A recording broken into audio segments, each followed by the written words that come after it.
cadre d'une visite officielle entre les deux pays. Ça faisait 7 ans déjà que cette visite ne s'était pas renouvelée et à l'annonce de celle-ci, des supputations sont allées bon train quant à savoir quels sont les sujets qui seraient exposés ou alors qui seraient mis sur la table. Trêve de supputation donc. Hier, on a eu la confirmation, peut-être un peu de façon plus claire, de ce qui s'est dit en aparté, mais qui s'est certainement dit aussi en public. Lors d'une conférence de presse de près de 2 heures, les deux présidents se sont exprimés face à la presse et ont pu répondre à différentes questions des journalistes. Aujourd'hui, justement, nous analysons cette conférence de presse, le décryptage de ce qui s'est dit, mais aussi des non-dits, dans la posture, dans les éléments de langage. Qu'est-ce qu'il faut en conclure? Qu'est-ce qu'il faut en tirer?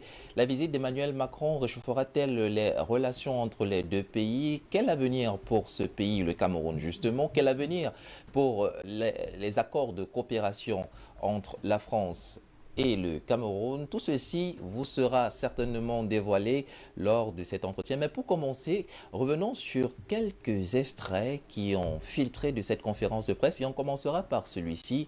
Emmanuel Macron revient sur l'importance du Cameroun dans la géopolitique de la sous-région Afrique centrale, mais surtout, et ça expliquera peut-être la raison de sa visite en terre camerounaise. D'avenir, puisqu'on parle d'avenir, espérez-vous briguer un nouveau mandat en 2025 ou souhaitez-vous qu'une nouvelle génération porte les couleurs du RDPC? Puisqu'on parle d'avenir, espérez-vous briguer un nouveau mandat en 2025 ou souhaitez-vous qu'une nouvelle génération porte les... À la réalisation, on va certainement avoir cet élément tout à l'heure. Ceci, c'est le second qui fera partie des discussions également, car oui, c'était attendu. La question de la succession du président Paul Biya a été mise sur la table, annoncé par, ou alors le temps a été donné par une consoeur de médias français, Radio France Internationale, Amélie Tullet, qui a justement posé cette fameuse question. On reviendra là-dessus. Si la réalisation est-elle prête pour nous donner cet élément? C'est lui qui est censé introduire la première partie de cette discussion. Alors c'est le président Emmanuel Macron qui s'exprime sur les raisons qui entourent sa visite au Cameroun.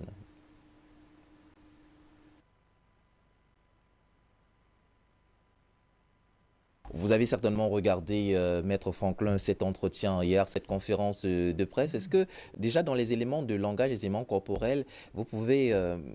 il y a des choses qui ont filtré. On sait généralement que pour Emmanuel Macron qui était à lui dernièrement était à côté de Charles Michel, les différents podiums étaient rapprochés. Pour le cas de cette conférence de presse, les différents pupitres étaient séparés d'une certaine distance. Est-ce que ce sont des éléments qui devraient être pris en compte dans le langage, dans la communication?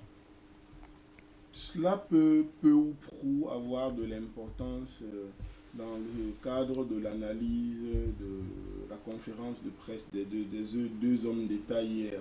Mais il me semble que avant d'analyser ce qui a été dit, il importe, de mon point de vue, d'analyser ce qui n'a pas été dit.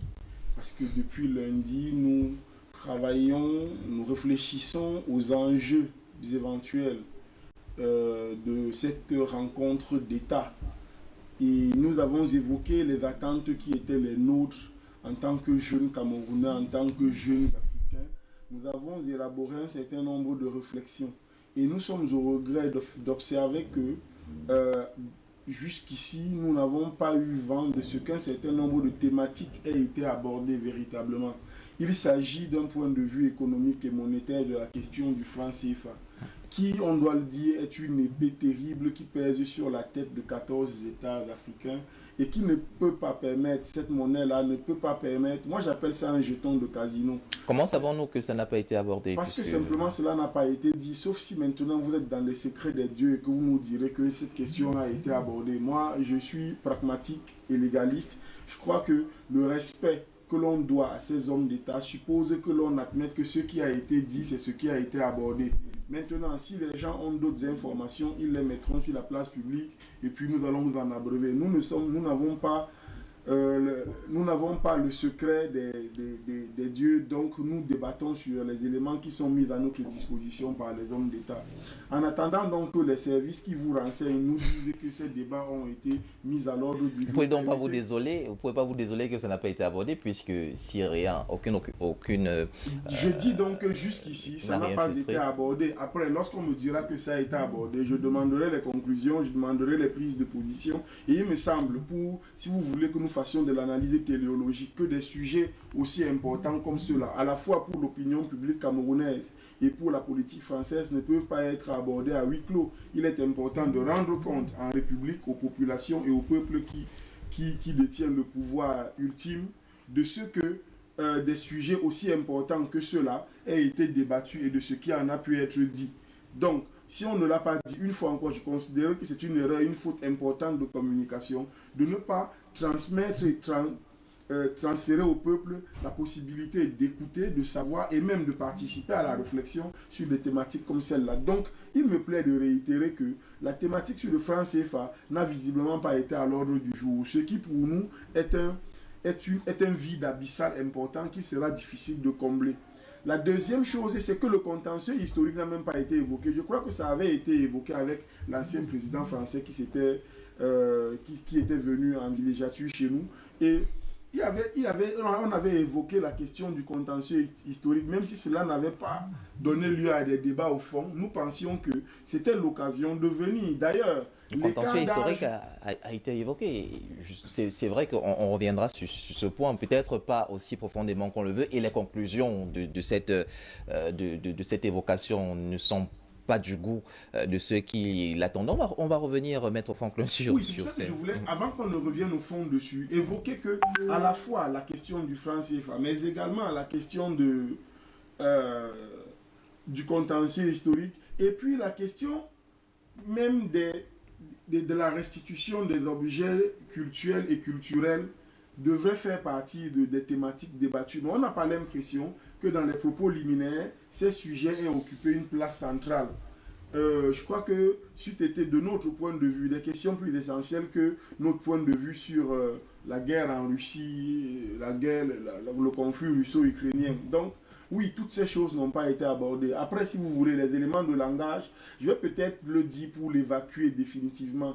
C'est que on a encore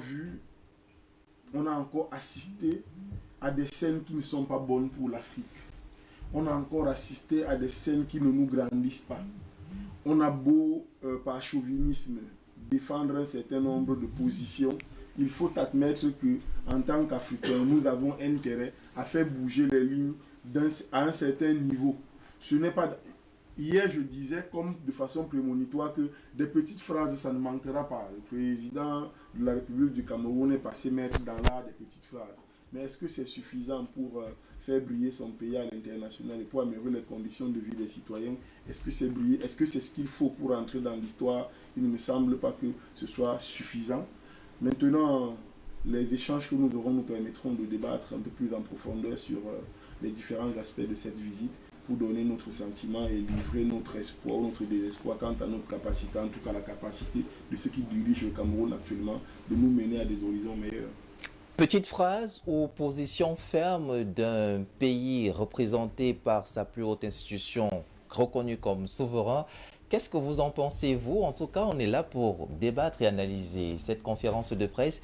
Et comme on l'annonçait tout à l'heure, on va regarder cet élément. C'est le premier de cette longue série. La question était de savoir pourquoi Emmanuel Macron vient-il au Cameroun? A-t-il peut-être répondu dans cet élément? On va écouter le président français. Parmi vous, au Cameroun, et je tenais à vous remercier pour l'accueil que vous nous avez réservé. Ce déplacement, vous l'avez parfaitement dit, Président, marque pour nous un moment important. Et ça n'est pas un hasard, en effet, si j'ai choisi de venir dans votre pays pour la première étape de cette petite tournée africaine, la première depuis ma réélection. D'abord, du fait de la profondeur de la relation franco-camerounaise et du caractère exceptionnel de l'amitié entre nos deux pays. Ensuite, parce que le Cameroun est un partenaire stratégique en Afrique centrale, région avec laquelle je souhaite justement consacrer plus de temps lors de ce second quinquennat. Enfin, parce que, je dois le dire, je suis très admiratif de la jeunesse camerounaise. Nous en avons longuement parlé. Le niveau d'excellence des jeunes diplômés camerounais, les talents qui sont ici présents, sont une fierté pour le pays et je pense que le rôle de la France est d'aider au maximum justement à leur donner une place et leur permettre de réussir. Cette relation forte et ancienne qui unit le Cameroun et la France se traduit Beaucoup à la réalisation pour cet élément. Alors, je vous relance immédiatement, Christelle Fanga. On a noté des éléments de langage qui peut-être viennent restaurer cette relation de respect. Alors, il s'adresse au président, camerounais et le président Macron. Et il utilise l'expression président. Est-ce que ça suffit à pardonner les écarts qu'on a remarqués en 2020 lorsqu'il disait qu'il laissait entendre qu'il donnait des instructions au président de la République? Vous savez, si quelqu'un arrive chez vous à 22 h sans invitation, c'est un voleur. Si quelqu'un arrive chez vous à 22 h sans invitation, c'est un voleur. D'accord. Tout le tralala diplomatique qui s'est fait autour là que le président, c'est le Cameroun qui invite. La preuve en est, vous suivez son discours. Non? Ça veut dire qu'il a forcé la main. Le Cameroun ne l'attendait pas. Et profite d'abord pour arriver à 22 h. Ça veut dire que vous ne respectez pas d'abord le Cameroun. Vous arrivez. Parce que les bonnes personnes ne viennent jamais chez vous dans la nuit. La nuit est faite pour dormir. La nuit est faite pour réfléchir à autre chose après avoir pris votre dîner du soir. Allez, vous allez à la couette. À 20 h déjà, c'est sûr que le président dormait déjà. Et vous arrivez dans son pays quand le président de la République dort déjà. Mais ça veut dire que vous êtes venu comme un voleur. C'est pour voler. Donc, aujourd'hui, ces écarts de langage, et tout, il ne pouvait pas le faire à Yaoundé. Il sait qu'il a à faire. Et il a reçu la leçon, la belle leçon qu'il devait recevoir. Est-ce que justement pour cette première prise de parole, ça restaure l'image de respect qu'on attend? Et quand je parle de on, c'est la société civile qui s'était levée massivement derrière, fustigeant ces écarts de langage. Est-ce que dans cette première communication, on peut dire qu'il a, comme qui dirait, corrigé le tort? Macron, on dit chez nous que le chien ne change jamais sa façon de s'asseoir.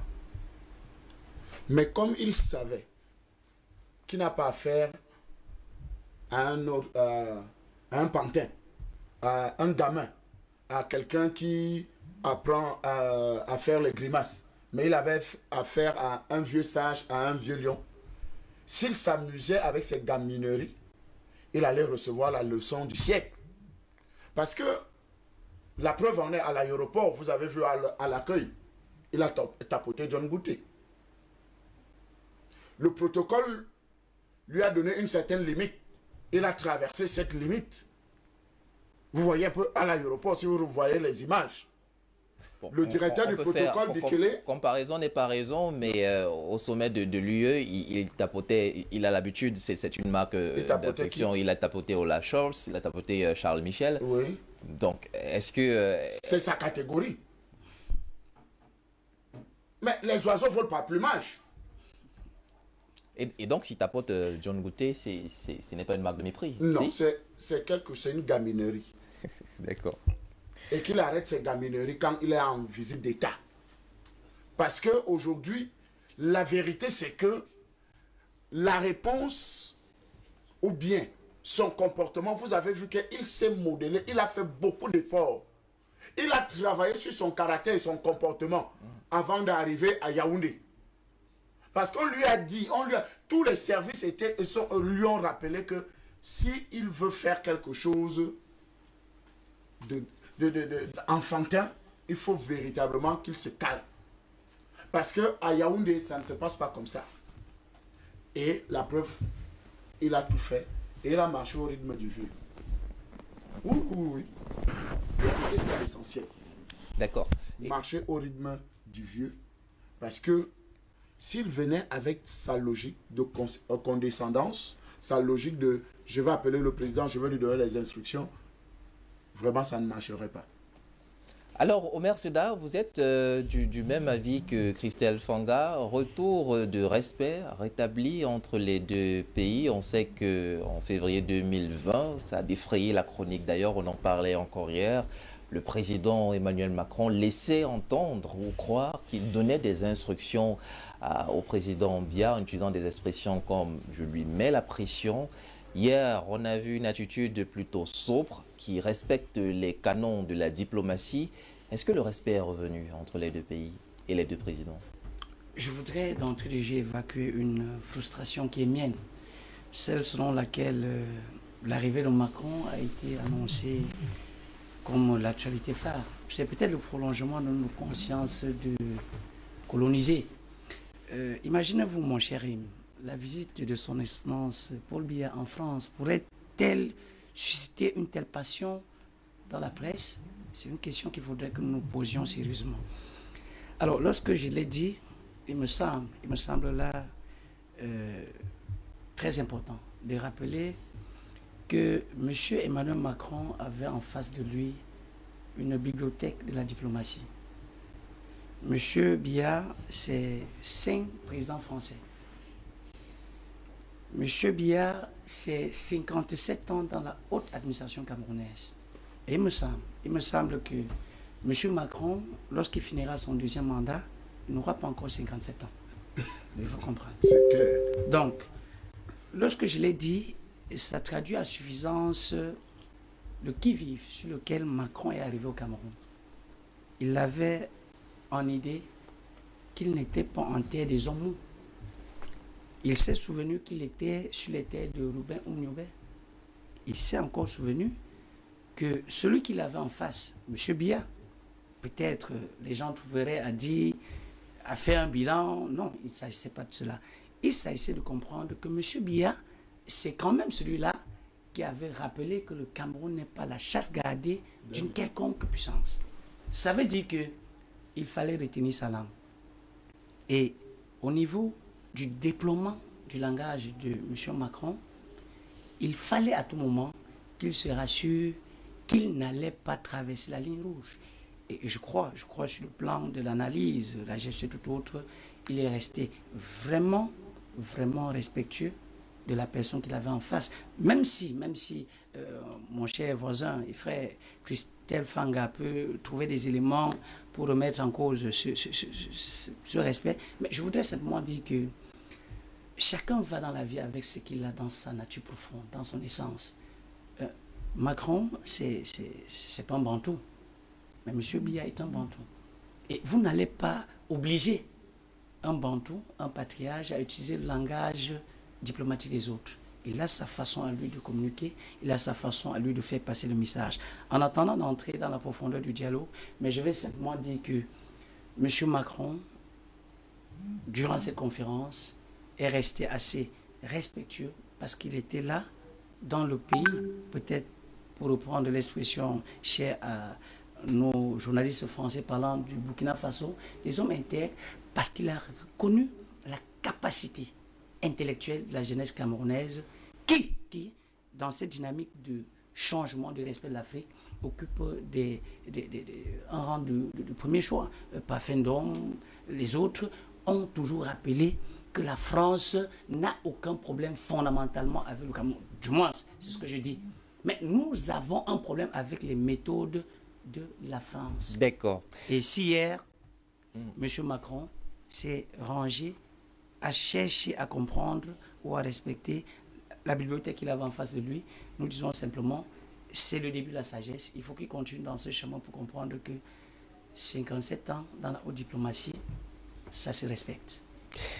Patient Pafendom, bonjour, bienvenue, je vous accueille à chaud. Vous avez regardé vous aussi la conférence de presse d'hier. On vient de suivre un petit bout introductif justement à ce débat.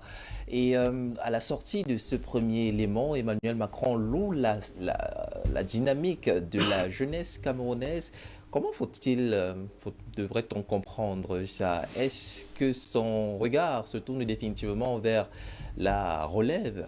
On sait en 2020, lors de cette sortie malencontreuse, elle disait qu'il procède en finançant, en travaillant avec la société civile, en finançant les ONG dans les pays africains tels que le Cameroun.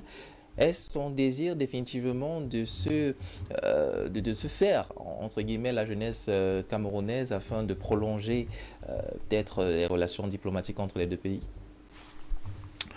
Bonjour Rim, bonjour à mes amis qui sont sur le panel, bonjour à nos nombreux téléspectateurs. Je n'oublie pas nos valeureux techniciens à qui je dis merci pour la continuation de ce combat à travers leurs efforts au quotidien. Bonjour à M. Makwissou, sans oublier le président de cette chaîne, Baba Dampolo, à qui je dis une fois de plus merci pour tout. Je crois que nous avons épilogué depuis un certain temps sur cette visite qui était annoncée, pas annoncée. Est-ce que Macron était invité? Est-ce qu'il se faisait inviter? On a tourné un peu, on a essayé de creuser tous ces éléments de la diplomatie. On a vu l'arrivée de M. Macron hier. On a vu sa réception au niveau du palais. Moi, ce que je retiens, c'est qu'il y a un basculement. Il y a un basculement du point de vue de la détermination du Cameroun et d'un certain nombre de pays africains dont le Cameroun représentait quant à la mesure, j'allais dire, le type de rapport dorénavant que la France coloniale devra s'attendre à avoir avec nous. Un basculement, d'autant plus que dans le sens de votre question, il n'est pas que il est hors de, je veux dire qu'il est hors de propos, que ce soit M. Macron qui vienne apprécier la jeunesse camerounaise. La jeunesse camerounaise est déjà brillante. Ce n'est pas quelque chose de nouveau. Je vous rappelle, pour ceux qui ne savent pas, que dans ce Cameroun dans lequel nous sommes, alors que c'est plus tard que, par exemple, l'examen de baccalauréat sera instauré chez nous. Il avait déjà été instauré par exemple dans un pays comme le Sénégal, mais très rapidement, on va trouver les Camerounais dans toute la haute sphère de toutes les grandes écoles françaises. On a écumé tous les sommets de ces écoles françaises avec nos prédécesseurs. Et Macron, s'il ne le sait pas, je crois que ceux qui sont là avant doivent le lui rappeler. On a eu des gens brillants à tous les niveaux, scientifiques, économiques, littéraires, dont ce n'est pas Macron de rappeler aux Camerounais qu'ils ont eu un Ganso Sondji, grand centralien, qu'ils ont eu des gens comme Tunjan Pomi, bien qu'il soit passé par Clermont-Ferrand, mais qui a ébloui le monde entier de son savoir, qu'on a eu des gens comme Thomas Mélonnet, dont on ne présente plus. Je peux m'arrêter là, mais ils étaient nombreux. Castor Otsendafana, le premier diplômé d'État en économie, n'est-ce pas, en Afrique au sud du Sahara, francophone, je vais dire, on peut, et qui a été le premier à poser la question, la problématique du franc CFA. On a eu des gens qui ont étudié en Allemagne et qui faisaient partie d'Europe très fermée, de ceux qui construisaient les moteurs, par exemple, de Mercedes, c'était BMW. Donc, ce n'est pas Macron de nous dire qui est et qui n'est pas. Ça sera manquer quand même de respect à l'intelligence camerounaise qui ne fait que briller de mille feux. Donc, s'il les découvre aujourd'hui, peut-être parce qu'ils étaient dans les arcanes où on continue de penser que les nègres ne valent pas grand-chose. Mais ses prédécesseurs, il faut demander au Chirac, bon, il est décédé, il faut demander aux ceux qui sont encore vivants, que ce que valent les Camerounais, ils comprennent très bien qu'il a affaire à un peuple extrêmement calé dans le domaine de la recherche, la domestication de la connaissance. Ce qui a basculé au cours de ce semaine, c'est de constater, c'est pour ça que je fais un rapport entre il y a 50 ans, ou bien il y a dans les années 50, et aujourd'hui, de voir que dans cette salle, il y a des Français qui viennent avec toujours leur gros sabot, mais qu'un jeune journaliste d'une chaîne nationale, la CRTV, pose une question qui embarrasse Macron. De voir qu'un journaliste qui, de la presse dite privée, pose une autre question qui embarrasse terriblement Macron. On a vu rougir pratiquement, commencer à bégayer, tenter de reprendre, de jouer les, comment vous appelez ça, celui que, pas les interprètes, mais à peu près les interprètes, auprès du président Biya. Bon, de l'autre côté, je crois qu'on va revenir là-dessus. Donc je dis que ça a changé. Et la salle non plus n'était pas une salle qui recevait le maître qui arrivait. Tout le long du parcours. On a noté parcours. quand même, on a noté, et c'est un élément sur lequel, un élément d'analyse que je voulais qu'on mette, et puisque vous en parlez, il y avait quand même des applaudissements à tout bout de champ. On se demandait pourquoi est-ce qu'on applaudissait après la première prise de parole d'Emmanuel Macron. La salle l'a interrompu par des applaudissements. Est-ce que ce n'est pas, on n'est pas resté justement dans cette fascination, j'ai pas eu le, fascination. J'ai pas du tout les mêmes sentiments. J'ai pas du tout eu le même sentiment d'une seule qui applaudissait. Vous savez, quand les gens veulent applaudir au Cameroun, à tout rompre. Bon, je vous renvoie au meeting de RDPC. Vous savez comment les Camerounais applaudissent. Au contraire, j'aimerais qu'on remonte la totalité de la conférence des deux chefs d'État. Ça faisait un peu rire.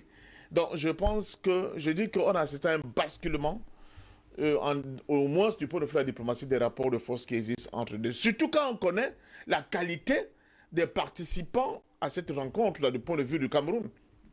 Imaginez un seul instant que cette salle ne fut pas remplie de ceux qui essayent quand même, parce qu'ils sont aux affaires et qui veulent ne pas fâcher le président de la République avec un comportement qui serait comme celui de Fanga dans une salle. Imaginez que ce soit les Fanga qui étaient dans cette salle. Vous aurez eu beaucoup de choses. Et deuxièmement, je pense que même les journalistes français ont eu pour leur grade.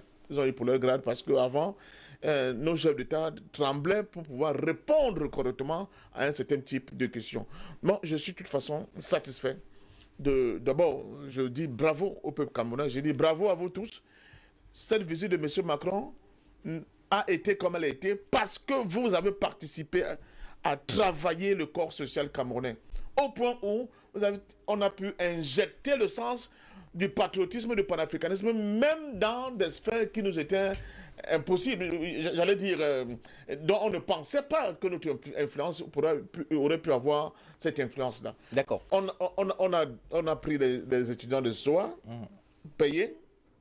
Bon, apparemment, il y a encore des problèmes. Tout le monde n'a pas reçu encore ses per diem. C'est toujours comme ça le Cameroun. On a fait venir les gens des groupes de danse de Mbalmayo. Ce fut l'aéroport. Il y avait des gens, soi-disant qu'on a parqué autour de la poste centrale, mais quand M. Macron est arrivé à 23h, c'est vous qui aimez lire la Bible, il n'y a que le voleur qui arrive à cette heure-là. C'est comme si vous m'avez suivi dans ma prise de prévention. Ah bon, je n'étais pas là. À 23h, ça veut dire qu'il avait une peur bleue de ce qui aurait pu arriver. C'est quand même inédit.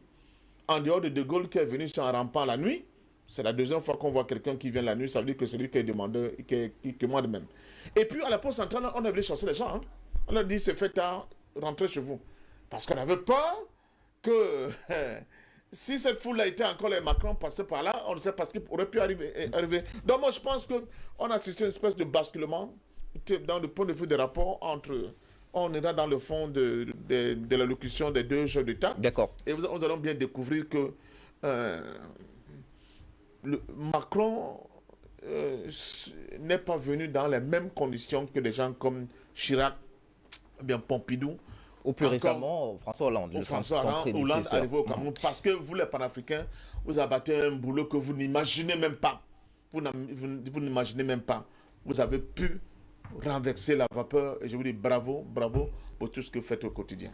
Alors, est-ce de l'optimisme BA? Est-ce que ce sont des éléments factuels qui nous permettent de réaliser que le rapport de force, à défaut de s'être équilibré, s'est au moins amoindri concernant la position que le Cameroun occupe vis-à-vis de la France? Franklin Nyunje, vous semblez ne pas partager l'optimisme de Passion Parfendum, mais avant de vous relancer, je vous propose tous ensemble, cher monsieur, de revoir la suite de cet élément. C'était justement après sa première prise de parole, il continue.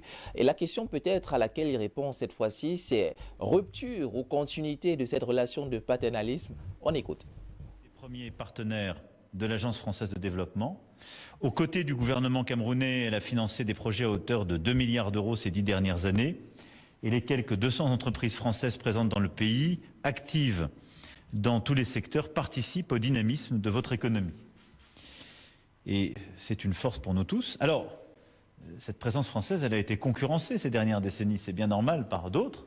Il nous appartient d'être meilleurs, plus efficaces, d'œuvrer ensemble aussi à une plus grande transparence des marchés, à une plus grande efficacité collective. Là aussi, nous en avons longuement parlé, mais je souhaite qu'on puisse diversifier cette coopération au-delà des grandes infrastructures et des commodités, qu'on puisse regarder dans le domaine de l'agriculture, de la formation, du numérique, également des industries culturelles et créatives et du sport, comment faire davantage. C'est d'ailleurs le sens de la délégation qui m'accompagne. Je salue également la qualité de notre coopération de sécurité et de défense, mais là aussi nous voulons la renforcer, en particulier en matière de formation. J'ai bien pris note de vos demandes, Président. Et cette coopération, c'est celle qui nous permet d'agir contre le terrorisme dans le bassin du lac Tchad. Et nous avons ensemble évoqué évidemment cette situation, notre volonté de lutter contre le terrorisme, de le faire en lien avec tous les pays de la région qui sont touchés par ce phénomène, comme d'ailleurs la France, vous le savez, y est engagée depuis de nombreuses années.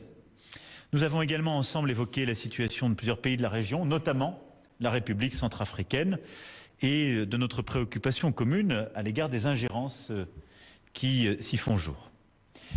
Nous sommes également convenus avec le président Biya de continuer de travailler à l'approfondissement des liens entre nos deux pays sur plusieurs volets, et en particulier en matière de... On reviendra là-dessus. Il y a des éléments de langage sur lesquels on va revenir. Maître Franklin, nous voulons renforcer nos accords de partenariat de défense. Vous avez diversifié vos différents partenaires. Alors pour la seconde, est-ce un reproche? Et pour la première, nous voulons la renforcer nos accords de partenariat de défense. Est-ce une injonction? Est-ce que vous avez vraiment besoin que je rappelle ici les articles que nous avons lus mardi et lundi sur la charte de l'impérialisme? Est-ce que vous avez véritablement besoin qu'on décrypte ça? Est-ce que c'est qu'il y a un problème? Bon, on va se livrer un peu à l'exercice. Il n'a pas dit Monsieur le Président. Il a dit Président. Vous connaissez, il y a une série d'humour qui passe dans une chaîne de télévision où on parle du président fondateur. Il n'a pas dit Monsieur le Président. La courtoisie républicaine et diplomatique, c'est Monsieur le Président. Si on dit Président, on n'est pas dans une association du quartier. C'est Monsieur le Président. Et j'ai l'impression que les gens pensent qu'on peut manipuler la langue française plus que les Français. Ils sont d'une subtilité diabolique lorsqu'il faut passer des petits messages. C'est un truisme que le président français vienne nous dire que la jeunesse camerounaise est brillante. Si les Camerounais peuvent s'en satisfaire, c'est qu'ils ne sont pas si brillants qu'on le pense. On n'a pas besoin de lui pour nous le dire. On ne l'a pas attendu pour l'être. À la vérité, ce qu'il faut comprendre, c'est le message subliminal de cette annonce. Il n'est pas en train de nous dire à nous que nous sommes brillants. Il passe un message, c'est un message politique.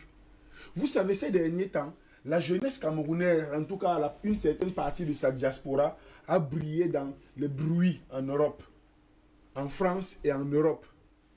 Et il passe un message politique. Quand il dit que les Camerounais sont brillants, il passe un message politique. Il renseigne sur quelque chose. Rappelez-vous qu'il a demandé qu'on lui donne les noms des gens. Il y a 2 ans. Il a dit, donnez-moi les noms. Vous croyez sincèrement que ça a changé en 2 ans? Le président Paul Biya est devenu plus fort. Vous êtes honnête. C'est ça qu'on analyse. C'est ça toute la question. Paul Biya est devenu plus fort. C'est ça toute la question. On veut savoir. Et la réponse, quelle est-elle? Elle est même physique. Elle est physiologique. Si on aime le président Paul Biya, on doit l'admettre. Si on aime le Cameroun, on doit l'admettre.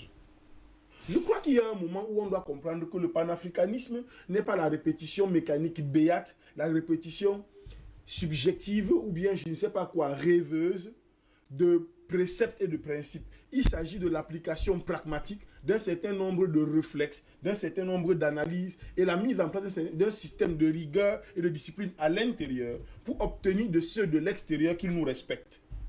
Si nous ne pouvons pas faire ce type d'approche, si nous ne pouvons pas avoir ce type d'approche, si nous ne pouvons pas avoir ce type d'analyse, eh bien, nous péchons. Parce que, écoutez, nous faisons ce type d'analyse ici. Nous analysons tout ceci. Il y a 2 destinataires. Les premiers, c'est les populations et les peuples d'Afrique. qui doivent se maturer, se structurer intellectuellement et idéologiquement pour pouvoir tenir la route, pour pouvoir tenir le chemin et la durée du combat. Parce que ça va m'être long. Et in fine, pouvoir influencer leur pouvoir, c'est les pouvoirs d'Afrique, faire en sorte que, comme le docteur Yam Timba disait hier, que nous ayons des élus locaux, nationaux, qui soient des panafricanistes et qui aient ensemble un certain réflexe de l'Afrique. Les deuxièmes destinataires, c'est les dirigeants. C'est leur dire, tant que vous ne tirerez pas votre légitimité de vos peuples, tant que vos peuples ne vont pas vous accompagner dans les dynamiques politiques que vous mettez en place parce qu'elles sont favorables à leur bien-être et à leur développement, vous allez avoir du mal à répondre ou en tout cas de parler de tu à tu avec les dirigeants capitalistes et les idéologues sauvages du reste du monde. Parce qu'ils ne nous regardent pas, vous n'avez qu'à regarder la charte, ils ne nous regardent pas comme des gens capables. Écoutez, vous avez entendu le président Macron qui parle de l'aide France, l'agence française au développement. Je vous ai dit ici que les agents de les fonctionnaires de cette agence française sont des fonctionnaires français, payés par le contribuable français, dont le seul objectif dans le reste du monde, c'est de travailler aux intérêts de la France. Donc chaque fois qu'il dit, nous avons mis 2 milliards chez vous, la question simple à lui poser, c'est ça a rapporté combien à la France? Parce que tout ça n'est fait que pour la France. Ce n'est fait que pour enrichir la France. Ils ne sont pas là pour travailler. C'est-à-dire qu'à la fin, quand on fait le bilan annuel, ils doivent dire, on a pris dans nos caisses tel montant pour amener ça en forêt équatoriale et on a rapatrié tel montant. Voici ce que ça a ramené. Voici les positions idéologiques que ça nous a fait gagner. Voici les positions économiques et politiques que ça nous a fait gagner. Voilà l'objectif de toutes ces agences qui sont là.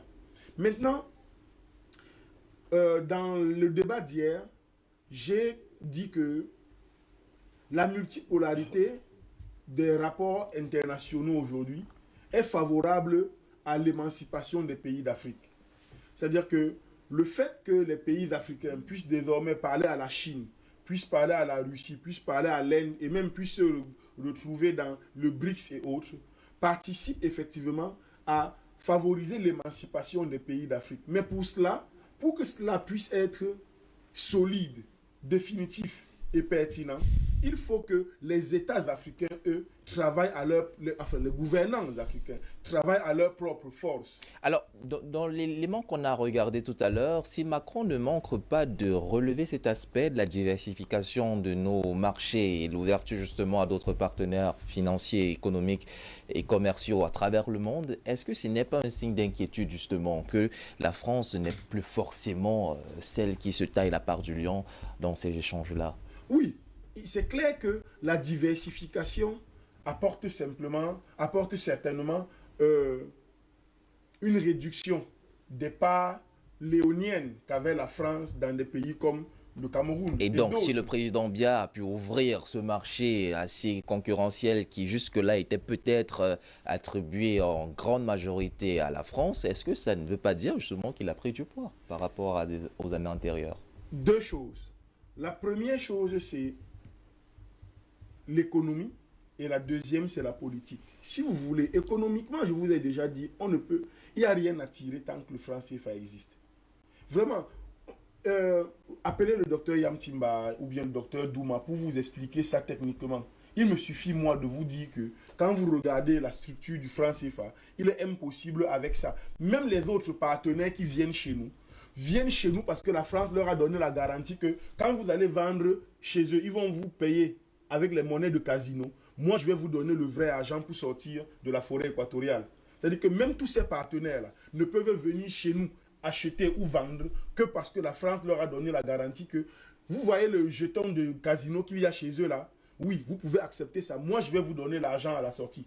Donc, la France est encore à la tête et chapeaute tout ce qui est économique et tout ce qui est monétaire chez nous. Donc, vous pouvez mettre l'analyse où vous voulez. La question du franc CFA, pour moi, est la mère des autres questions. Si on la résout, alors on peut efficacement venir résoudre les problèmes économiques. Parce qu'avant, tout ce qu'on va faire, ce sera du saupoudrage. On ne peut pas bien commencer quelque part, non? Écoutez, l'enfant ne peut pas grandir de façon autonome tant qu'il a le cordon ombilical lié à sa maman. Il faut le couper. Il faut le couper. Tant qu'il n'est pas coupé, et le couper, c'est le franc CFA. C'est-à-dire que je suis sur cette question exactement là où se situe souvent le doyen quand il parle de l'unité politique d'Afrique. Tout ce qu'on va faire qui ne va pas converger à cela, ce sera des épiphénomènes qui ne vont pas permettre de résoudre durablement et efficacement le problème. En attendant, il y a le rapport politique. Il y a quelqu'un, un panéliste tout à l'heure, qui a évoqué l'effervescence de la presse. Je crois que c'est M. Sega qui a parlé de l'effervescence de la presse. Mais cela traduit très bien l'état des rapports politiques.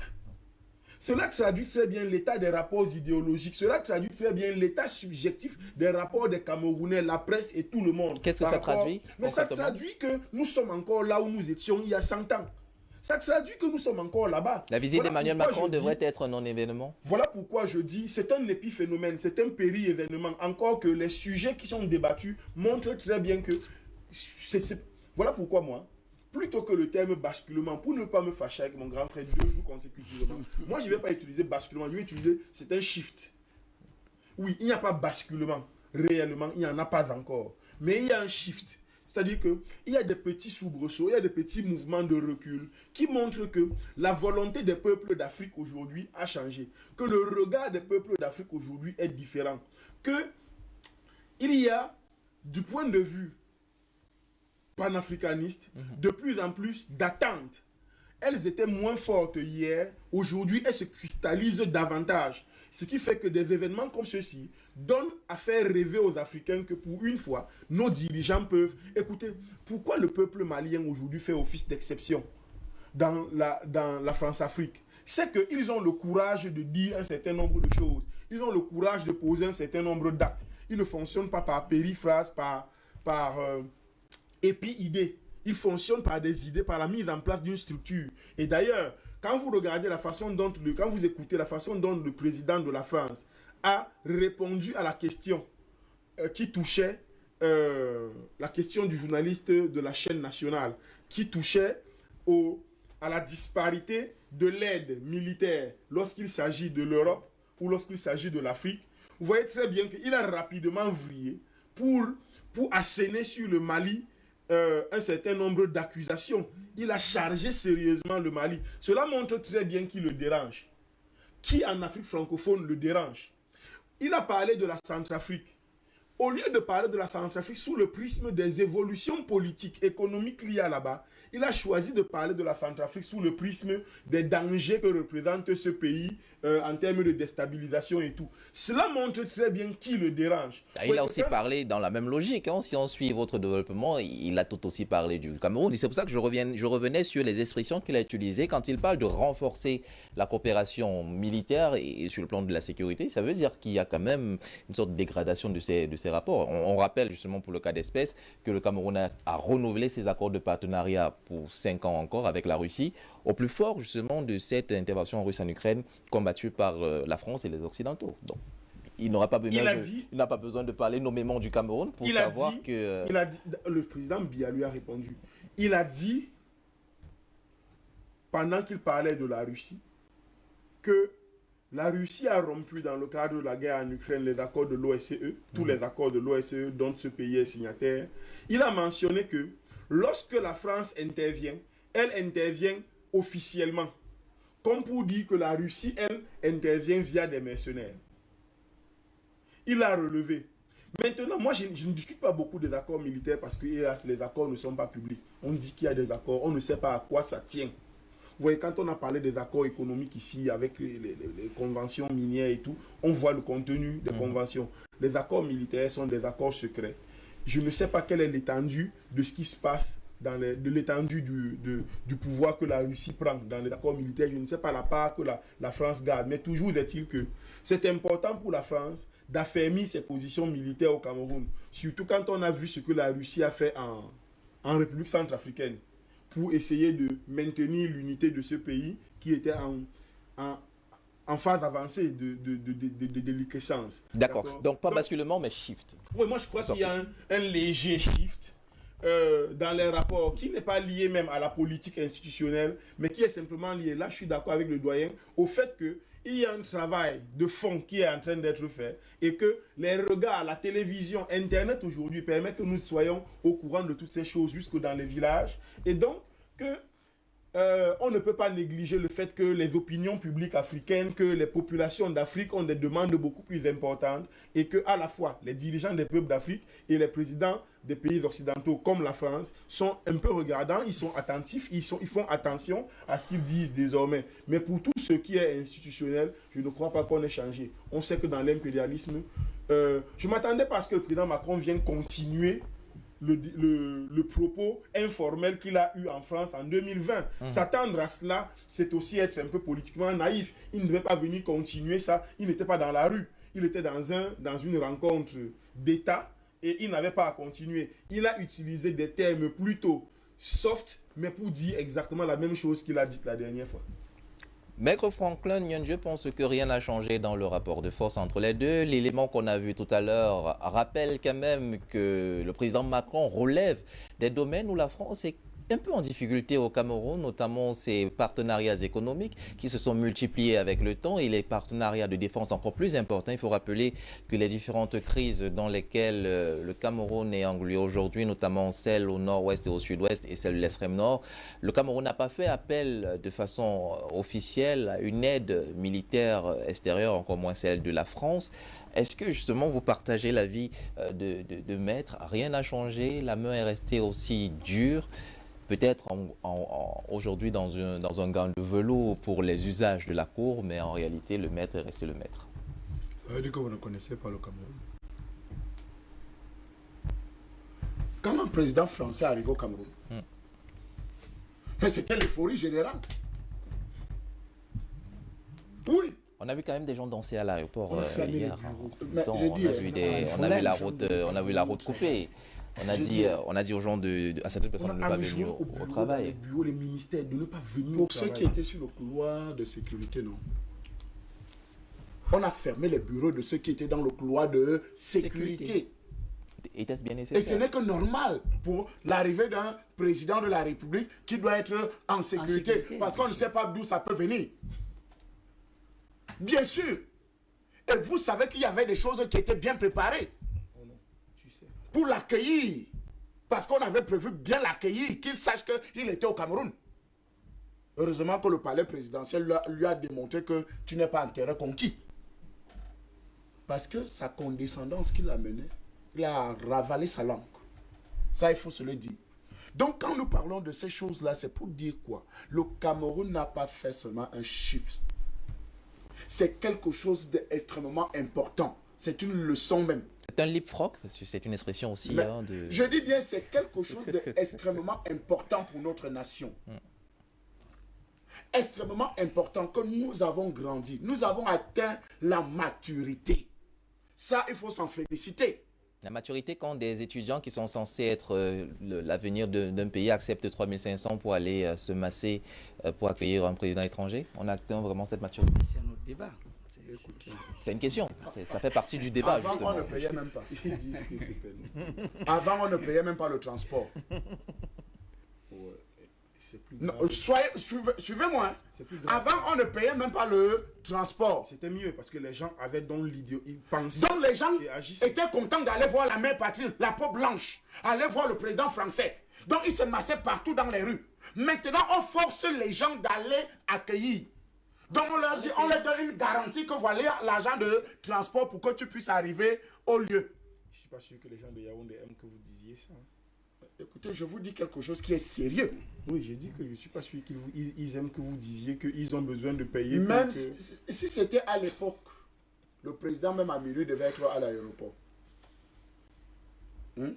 Même si c'était à quelle heure? On a vu le président. Le président devait être à l'aéroport. Mais aujourd'hui, il est reçu. Je voudrais vous rappeler quelque chose. Aussi simple que ça. Quand le président français devait arriver au Cameroun,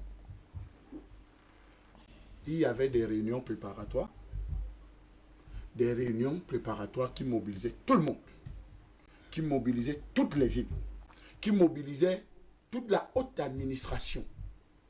Mais aujourd'hui, vous avez vu toute la haute administration être démobilisée? Non. C'est une catégorie bien circonscrite qui a été mobilisée. Aujourd'hui, nous voyons que Macron est venu avec la peur au ventre. Il ne savait pas à qui il avait affaire. Et il a reçu sa belle leçon. Malgré la subtilité de langage, voulant dire que Paul Biya est vieux. Mais Paul Biya lui-même a reconnu qu'il est vieux. Être vieux n'est pas un péché. Et d'ailleurs, pour le rappeler, Paul Biya, comme les Français disent que c'est le plus vieux président d'Afrique ou bien du monde, sachez aussi que M. Macron a la plus vieille dame du monde comme épouse. Il faut leur rappeler ça. Mais il ne faut pas parler des choses que vous ne maîtrisez pas. Parce qu'aujourd'hui, vous venez parler aux gens comme si vous parlez à des gamins, comme si vous parlez à des gens. Il vient, mais parfait, il vient rappeler à qui que nous sommes forts. C'est une façon de dire que nous, les panafricanistes, nous l'avons terrassé. C'est une façon, on doit l'applaudir parce qu'il a reconnu que nous sommes forts. C'est ça notre force. Nous avons démantelé, nous avons détruit, nous avons prouvé à la face du monde que l'Afrique qu'il connaissait, ce n'est plus la même Afrique. Les Camerounais qu'il connaissait, ce n'est plus les mêmes Camerounais. Il y a eu une évolution, il y a eu quelque chose. Parce que les pays que vous citez en référence là ne peuvent rien faire sans la base qui est la base, le Cameroun. Centrafrique ne peut rien faire sans que le Cameroun ne soit derrière. Qu'on ne vous mente pas. Le Cameroun est à la base de tout ça. Le Mali aujourd'hui a beaucoup de force. La preuve en est quand vous mettez un débat ici, ce que nous donnons comme conseil, Assimi Goïta l'applique. Ça veut dire que le Cameroun est à la base de beaucoup de choses. Ça veut dire que Macron est venu reconnaître que les panafricanistes l'ont donné un coup de tête puissant. Et ça, nous pouvons être fiers. D'accord. Fiers parce que ces accords, ça, vous avez parlé des accords, des différents accords de défense et de machin et tout et tout. Mais vous pensez que la première défense, c'est quoi? C'est la prise de parole. Si vous n'avez pas une jeunesse qui prend la parole, si vous n'avez pas des hommes, des femmes qui peuvent prendre la parole et défendre les intérêts d'une nation, la preuve en est, pour que cette visite ait lieu, c'est les médias qui ont d'abord pris la parole parce qu'on a forcé. Le Cameroun a accepté la visite. France 24 dit le président Macron pourrait effectuer le point, tout ça. Tous ont été dans des supputations parce qu'on attendait. Mais à 2 jours, vous avez vu que c'est un communiqué du cabinet civil qui annonce que sur invitation du président de la République du Cameroun. Donc s'ils étaient sûrs de leur visite, ils devaient au moins, parce que ça fait plus d'1 mois que cette visite se préparait juste après sa réélection, parce qu'il fallait absolument venir au Cameroun. Et tout ça, vous ne voyez pas qu'il y a une coïncidence d'agenda? Coïncidence d'agenda, pourquoi? Le ministre des Affaires étrangères russe est en train de faire la tournée africaine. La ROF. Il était en Afrique centrale, au Congo. Donc Macron trouve aussi que, mais attendez, si un seul instant on laisse la Russie prendre davantage, il faut quelque chose de très important. Vous sortirez par là. Le président du Cameroun est invité. Qu'est-ce qui arrive? On envoie Yves Le Drian au Cameroun rapidement pour que le président ne se déplace pas pour aller à Soti. Finalement, le président ne va pas au sommet de Soti. Deuxième chose. Il prend des ordres. Le président prend des ordres. Non. Ah, okay. De manière diplomatique, on sait ce que représente le Cameroun. Et Macron vous l'a dit. Le Cameroun, c'est le volcan qui embrase l'Afrique et le monde tout entier. Que ça soit géopolitiquement, que ça soit... Et l'une des incarnations, n'est-ce pas, de ce pouvoir africain, c'est le sage Paul Biya. C'est lui qui mène le débat. C'est lui qui montre la ligne de conduite. La preuve en est, quand il a arrêté d'aller dans les sommets de l'Union africaine et de l'OUA et de tout le reste là, vous avez constaté, non? C'est devenu quoi? C'est devenu l'affaire des petits copains qui boivent le café et le thé. Aucune décision importante n'est plus passée. D'accord. Pourquoi? Parce que le président Paul Biya avait appelé ses pairs. On sort du franc. Le prochain sommet, on sort du franc CFA. Tous l'ont trahi, non? Tous sont allés dire aux Français que voilà l'homme que vous dites que c'est votre meilleur élève, il dit qu'on annule le franc CFA. Et après, il a dit, bon, ok, comme vous êtes les maîtres de la trahison maintenant, moi, je ne m'asseoirai plus sur la même table que vous. C'est ça C'est de ça qu'il s'agit. Donc le Cameroun a pris du grade dans les relations Bien sûr. diplomatiques avec la France. C'est ce que pense Christelle Fanga. Les éléments de langage qui ressortent de ce deuxième élément qu'on a regardé ensemble vous laisse-t-il croire que soit le Cameroun a juste fait un shift et là on est juste dans des tournures langagères par respect pour les usages, soit alors c'est un véritable pas en avant que le Cameroun a gagné, se faire respecter à travers ses différentes positions jusqu'ici. Qu'est-ce que vous pensez, vous? Je pense modestement que je suis peut-être en partie d'accord avec Maître quand il évoque un certain nombre de sujets. Mais je suis aussi choqué d'entendre Maître parler d'une conférence entre deux chefs d'État, comme s'il s'agissait d'un instant ou d'un procès de la vie sociopolitique de deux nations. Non, ça ne s'agissait pas de cela. Je suis encore choqué d'entendre faire croire qu'une conférence de presse est le lieu indiqué pour venir parler des grandes décisions ou des décisions géostratégiques qui se prennent dans les coulisses. Non, la conférence n'est pas un lieu pour parler de cela. Lorsque je l'ai dit, mon cher Raymond, il est extrêmement important pour nous de reconnaître un certain nombre de choses. Dire que en 2020, Macron a tenu des propos qu'il avait tenus, entre guillemets, pression sur le président Paul Biya, mais c'est mal connaître M. Biya. Je vous l'ai dit dans les propos d'entrée, on peut aimer Biya, on peut ne pas l'aimer, mais il y a des faits d'âme que ce monsieur a, qu'on doit reconnaître fièrement. Imaginez-vous un instant, la plupart des ex-colonies françaises, vous pouvez imaginer l'emprise de la coopération militaire française sur ces États. Mais c'est M. Biya qui, dans les années 90, avait déjà entrevu de créer une certaine autonomie dans l'armée camerounaise avec la création d'une section assez autonome, le Biya. Mais c'est M. Biya qui avait rappelé que le Cameroun n'est la chasse gardée d'aucune puissance. Ça veut simplement dire que faire croire qu'en 2022, M. Macron, qui est le fils diplomatique de M. Biya, je l'ai dit, qu'à la fin de son deuxième mandat, il n'aura pas 57 ans. C'est pour dire que venir faire croire aujourd'hui qu'il aurait peur de M. Macron, alors que ce président a accueilli 4 prédécesseurs de Macron. Mais ça veut dire que nous ne comprenons pas véritablement que nous sommes dans une dynamique selon laquelle, maître, la stratégie de communication du pouvoir de Bamako n'est pas la stratégie de communication du pouvoir de Yaoundé. Résultat. Et je l'ai tantôt dit, je reviens là-dessus. Lorsqu'on a parlé de cette façon d'accueillir, non, nous sommes des Bancos. Chez nous, dans les villages, nous accueillons fièrement même les ennemis. Donc ça n'a rien à voir avec l'adulation, c'est juste dans les us et coutumes exactement. De nos méthodes d'accueil. Mais je dis donc dans les coulisses, M. Ring, la diplomatie camerounaise a son art. Et là, la diplomatie camerounaise ne doit pas être comparée forcément à celui du Mali, à celui du Gabon, à celui de la Côte d'Ivoire. Mais une chose est sûre, ce qui s'est passé du côté de Yaoundé, c'est une démonstration de force du pouvoir de Yaoundé. L'angle de lecture que j'ai, Maître ne va pas me le refuser. M. Biya, tout au long de cette conférence, a montré qu'il a même la réserve sur le plan de la diplomatie internationale.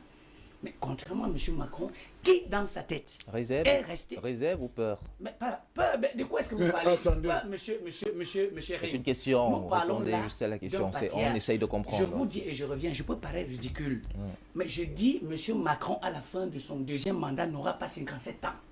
Nous parlons, il a en face de lui quelqu'un qui est dans la haute administration, la haute diplomatie, qui a accueilli 4 prédécesseurs de Macron.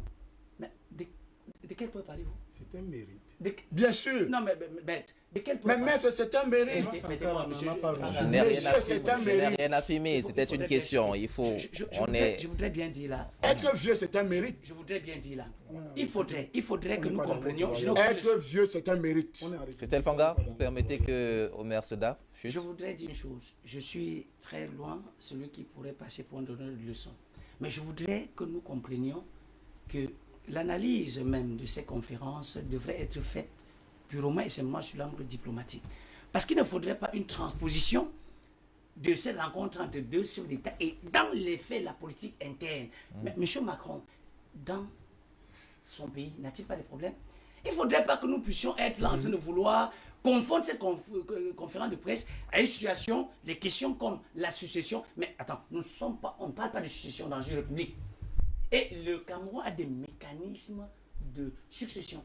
Et voir des journalistes français venir faire une cristallisation pour poser des enjeux sur des élections prochaines, mais il faudrait que Macron comprenne lui-même que ce sont les mêmes réalités qui vivent dans son pays. D'accord. Pas du tout complaisantes. Hein. Je sors simplement en saluant vivement, mais je le dis avec fierté. Sur le plan purement global, la disposition, même si on va être ridicule sur ce plan, dans la salle, mais Yaoundé a montré que c'est un panthéon de la diplomatie. Ce qui se passait dans les années 50, je n'ai vu aucun trait du genre. Et je rejoins fondamentalement, avec toute la force nécessaire, l'aîné Pafendom qui a parlé d'un basculement. J'ajoute à côté de basculement, c'est un message profond. Parce que ce monsieur Biya, c'est le précurseur, entre guillemets, du panafricanisme. Lorsque nous avons encore ces gens, nous assoyons ici pour parler de la question du franc CFA. Dites-moi, dans quel autre pays vous trouverez des chaînes qui ont pignon sur nous pour aborder de tels sujets? M. Biya l'a accepté dans son pays.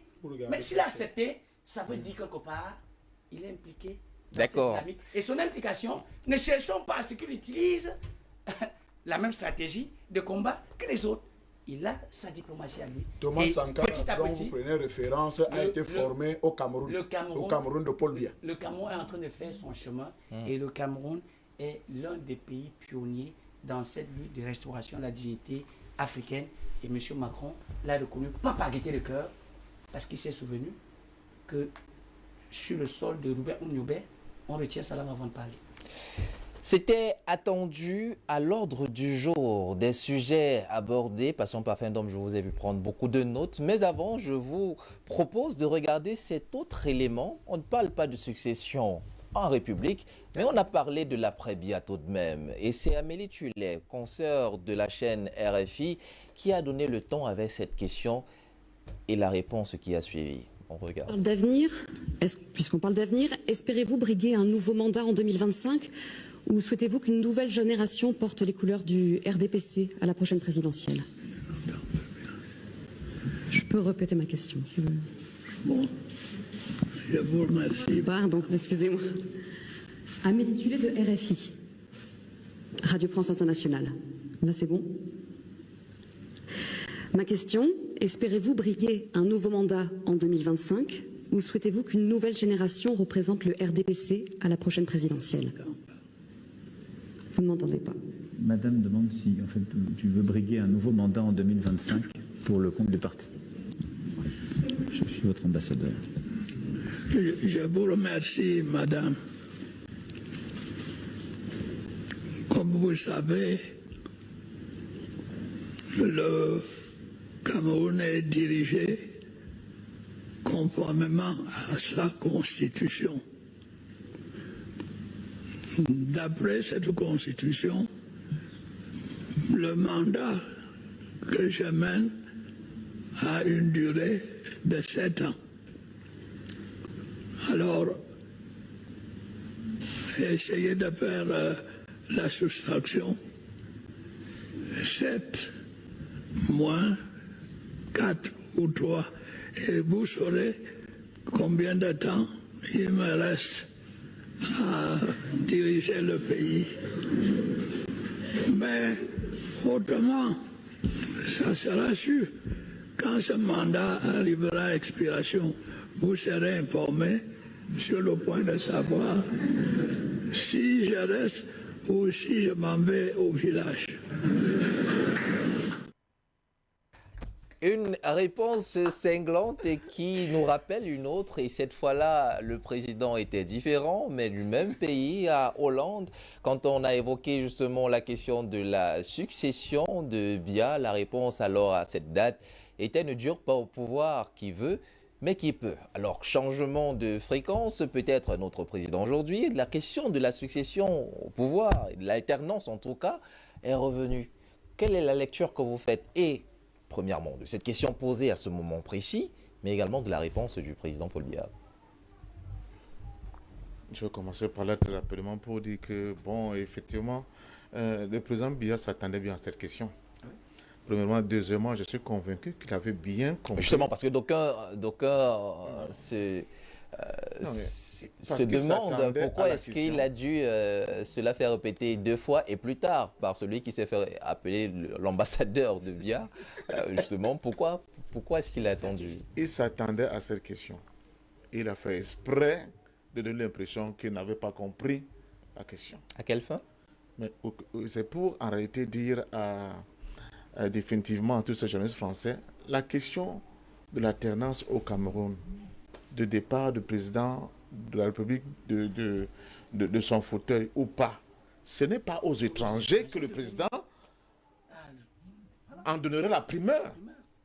Le président va donner cette primeur-là au peuple camerounais. Donc cette obsession, vous savez, moi je combats le régime de Biya depuis plus de 30 ans. Et là, c'est pour rassurer Maître Edi Ahmed que je comprends, il était un avocat. Et je le comprends violemment, puisque j'ai beaucoup perdu. Mon organisation a été décimée, j'ai fait la prison, j'ai été martyrisé jusqu'au jour d'aujourd'hui. Je n'ai pas ce que j'aurais dû avoir par rapport aux efforts que j'ai produits sur le champ politique. Mais ce n'est pas ça le problème. Le problème qu'il faut voir ici, c'est que chaque fois que nous sommes face à un ennemi aussi puissant, aussi dangereux que l'est la France et son principal représentant, M. Macron, ne nous donnons pas la possibilité de s'immiscer dans nos affaires propres.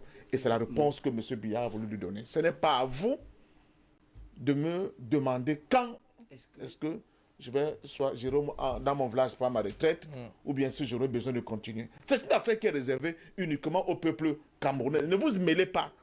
Et là, je suis d'accord avec lui. Totalement d'accord avec lui. Quant au jour et à l'heure... Oui, c'est pas le problème. C'est un clin d'œil à Christelle Forgat.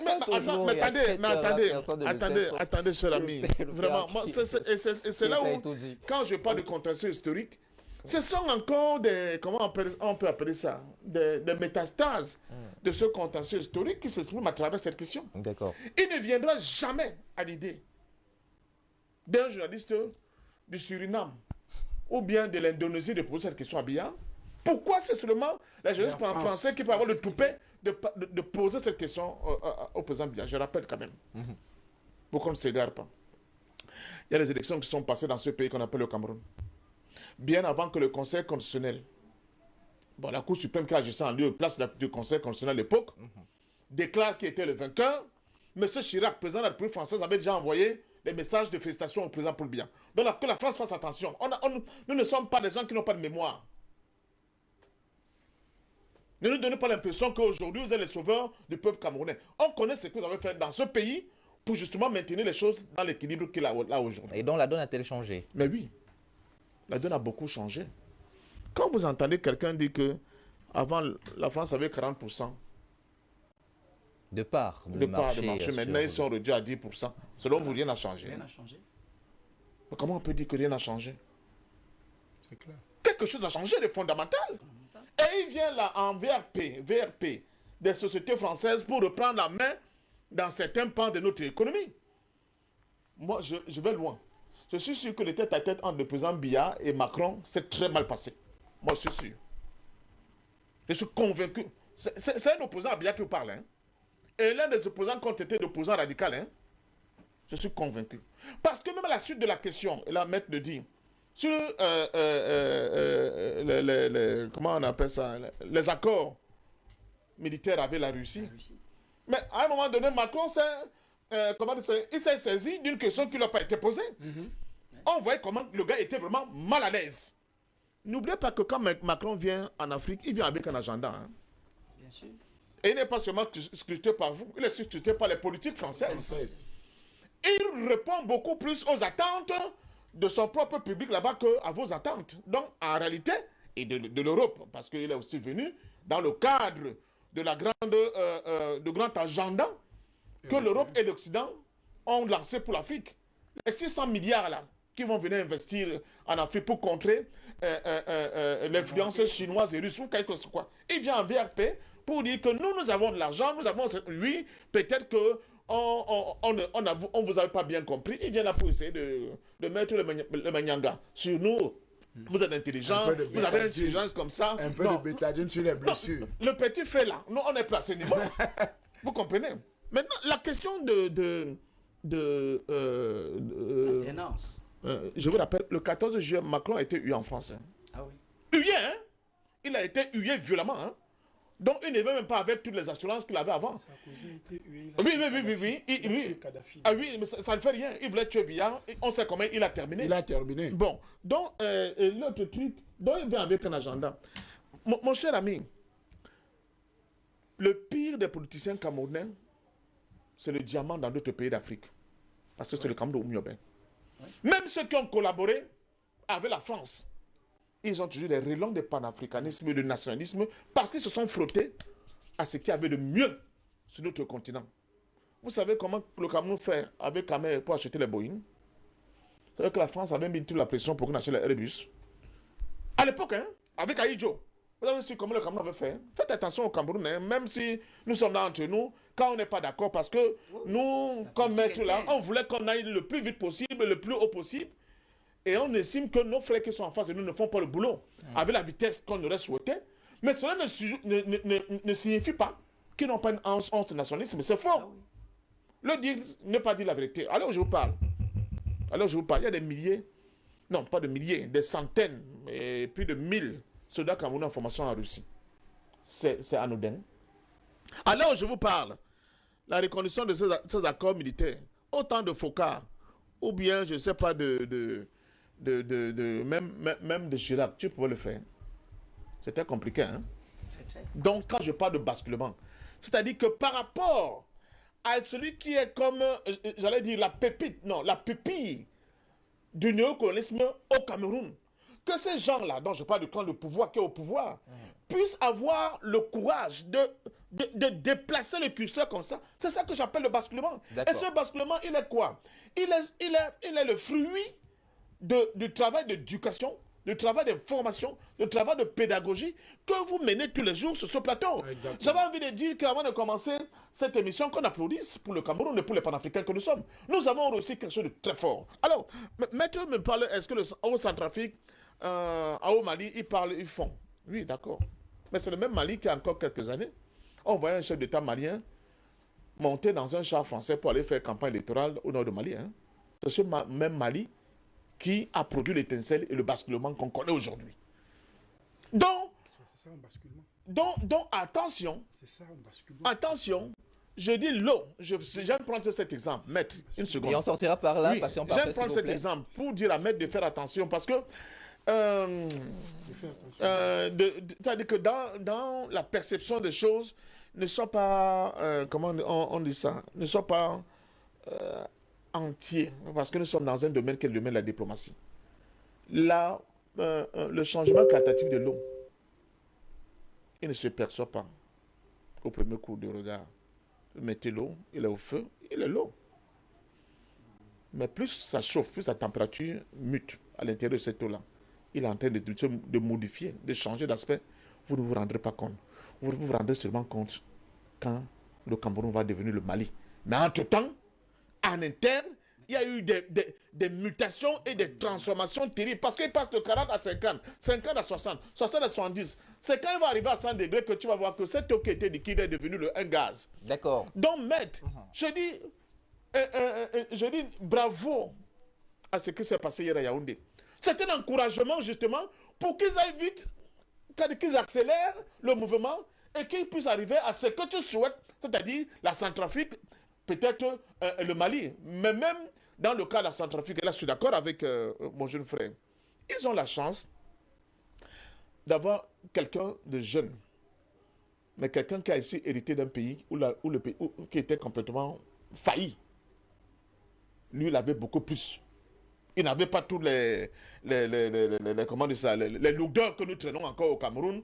Il y a une famine au Cameroun. Le président de JICA m'appelle Macron pour dire que...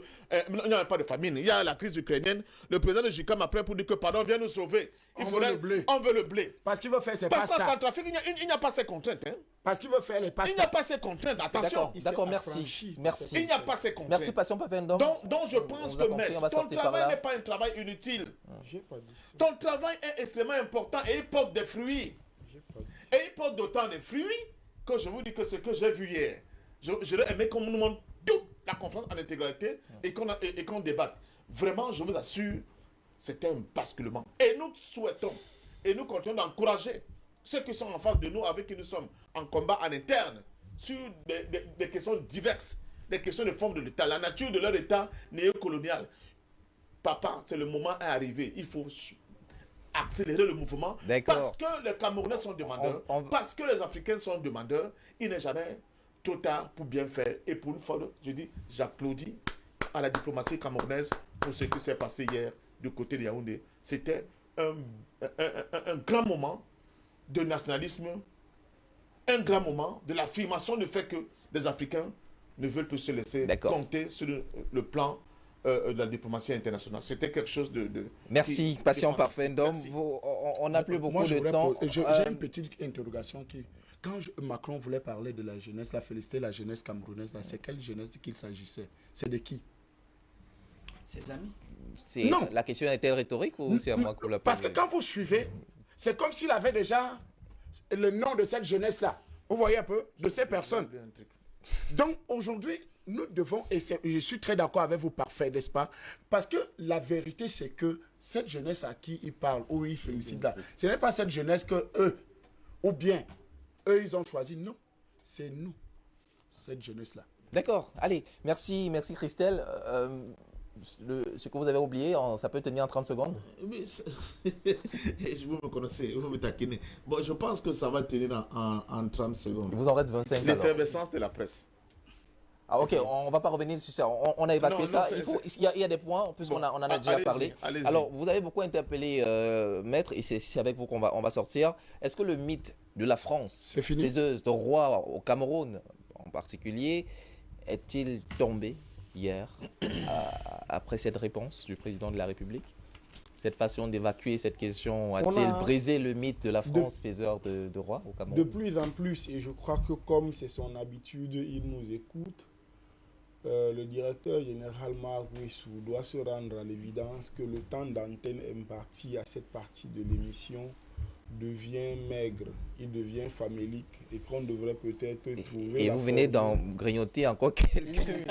C'est très important. On peut lui faire des propositions en bas, mais en attendant... Même si mon temps de parole ne servait qu'à dire cela, je pense que ça permettrait d'améliorer sur le temps long. Vous êtes un de ces conseils, vous auriez pu le lui dire en d'autres circonstances. La question nous intéresse. Est-ce que le mythe de la France faiseur... Je le dis parce que c'est à mon corps défendant, je serais inapte, vu le temps qui est imparti, à répondre à un certain nombre d'incohérences structurelles que j'ai pu observer dans les points de vue des uns et des autres.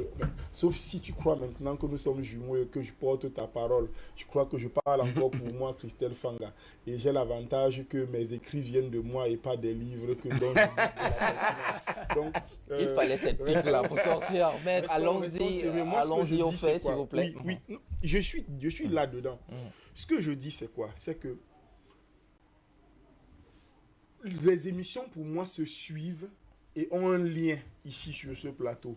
Il y a un devoir de cohérence globale que nous devons avoir lorsque nous abordons des thématiques. Nous ne pouvons pas, par respect pour les gens qui nous écoutent, avoir sur des sujets qui concernent le panafricanisme un point de vue qui s'entrechoque et se dispute la place avec nos points de vue sur d'autres sujets concernant la même thématique, c'est-à-dire l'Afrique. Et le panafricanisme, pour moi, est un parapluie suffisamment grand qui laisse rentrer plusieurs sujets. Il est important, donc, à l'intérieur, d'avoir un minimum de cohérence structurelle et idéologique.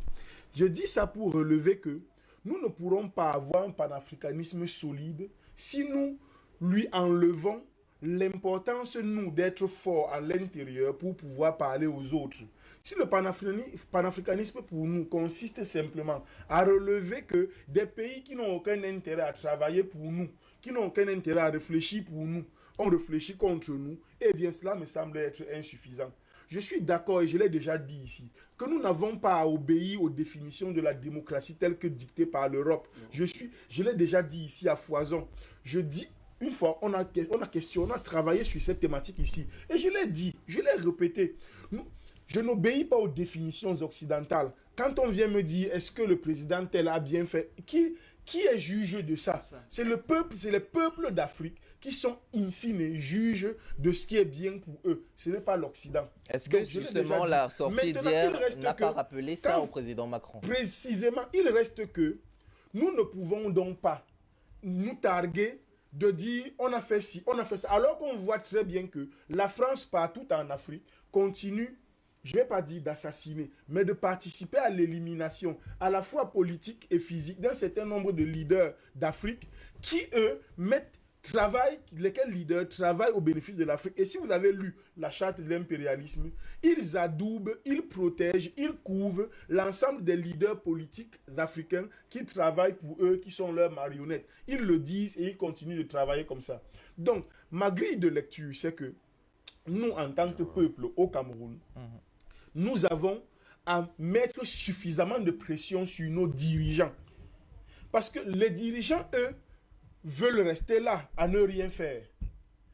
Monsieur Sega a dit quelque chose d'intéressant. La thématique d'aujourd'hui, ce n'était pas de faire le bilan politique du président Paul Biya. Non. Donc, il ne s'agit pas de faire son bilan politique. Personnellement, je ne le fais pas. Je dis simplement que si nous voulons que notre panafricanisme porte des résultats pour les peuplades d'Afrique, les présidents ne doivent pas bénéficier de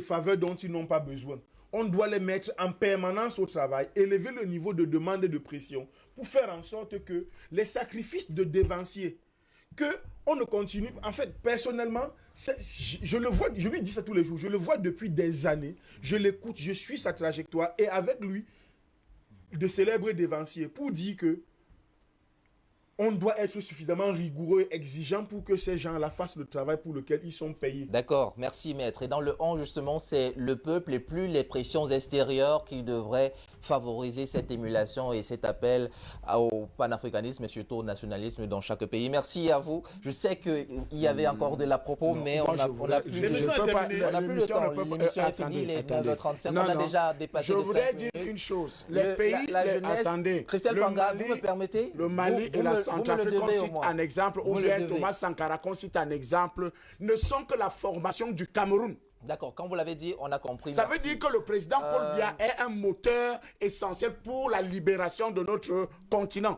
Donc, ce n'est pas à lui qu'on va venir commencer à faire des petites leçons.